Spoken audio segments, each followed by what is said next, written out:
विवेक कोल्हे यांचं लवकरच राजकीय पुनर्वसन होणार का याकडे आता सर्वांच्याच नजरा लागल्यात। कारण मुख्यमंत्री फडणवीसांनी विवेक कोल्हेंचा युवा नेता असा उल्लेख केलाय। जे तुमच्या मनात तेच शहांच्या देखील मनात आहे। कोल्हे परिवाराच्या राजकीय पुनर्वसनावर अजित पवारांनी महत्त्वाचं वक्तव्य केलं। आम्हाला याचीही कल्पना आहे की आम्ही ताईंना आणि या ठिकाणी भैयाला हे सांगितलं होतं की तुमचं जे काही राजकीय भवितव्य आहे त्याची काळजी अमित भाई आणि आम्ही घेऊ। त्यामुळे आम्ही ते विसरलेलो नाही आणि अमित भाई पण विसरलेले नाही। अमित भाईंनी गाडीमध्ये बसला असताना त्याचा उल्लेख केला की विवेक भैया आणि ताई आपल्याला भेटायला आले होते आणि या सगळ्या गोष्टी आपल्याला पुढे करायच्या आहेत।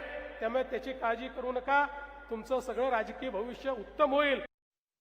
आत्ताच येताना आम्हाला अमित शाह साहेब विचारत होते, मी एवढी सीन तुम्हाला दाखवतो, तुमच्या मनामध्ये जे आहे ते शाह साहेबांच्याही मनामध्ये आहे एवढंच मी सांगतो।